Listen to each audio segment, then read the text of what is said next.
سراغ زندگی کے عزیز سامعین، السلام علیکم ورحمۃ اللہ وبرکاتہ۔ آپ سب کا ہمارے یوٹیوب چینل پر استقبال ہے۔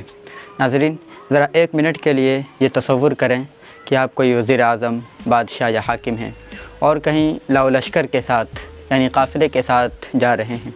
راستے میں ایسا شخص ملے جو ایک تو آپ کو پہچانے نہیں، دوسرے یہ کہ آپ کو پاگل کہہ دے، تو آپ اس شخص کا کیا کریں گے؟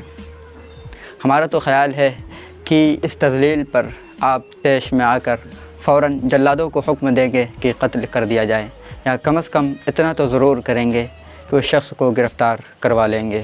ابھی حال ہی میں کانگریس کے سابق صدر راہل گاندھی کو اپنے پارلیمنٹ کی رکنیت سے ہاتھ دھونا پڑا۔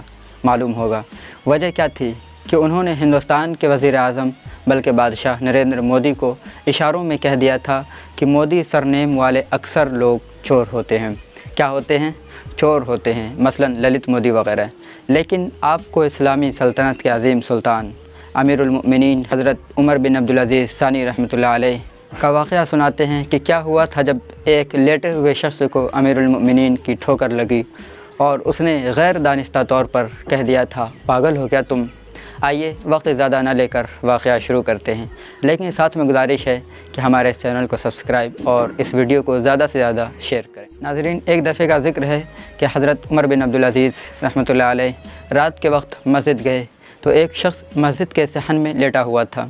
اتفاق سے عمر بن عبدالعزیز کے پاؤں کی ٹھوکر اس کو لگی تو اس نے جھلا کر کہا، تو پاگل ہے کیا؟ عمر بن عبدالعزیز نے نہایت نرمی سے جواب دیا، نہیں تو۔ ساتھ میں موجود پولیس کے آدمی نے کہا، اس شخص کو گستاخی کی سزا ملنی چاہیے۔ تو حضرت عمر بن عبدالعزیز نے کہا، کیوں؟ اس شخص نے کیا گناہ کیا؟ اس نے تو بس اتنا پوچھا تھا کہ تم پاگل ہو کیا؟ میں نے کہا نہیں۔ اب آپ سوچئے کہ کیا ایسی مثال کہیں اور ملتی ہے؟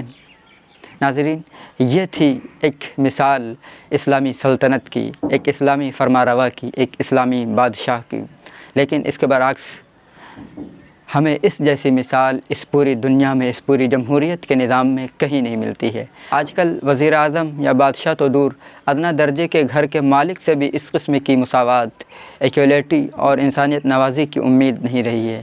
تو ایسے دور میں حضرت عمر بن عبدالعزیز کا یہ مثالی واقعہ ہمارے لیے ایک مشعل راہ ہے، اور ان لوگوں کے منہ پر ایک زوردار تماچا ہے جن بادشاہوں کو، جن وزیر اعظم کو، جن لوگوں کو، جن دولت مندوں کو اپنی تذلیل، چھوٹوں کی بات اور سوالات ذرہ برابر اچھے نہیں لگتے۔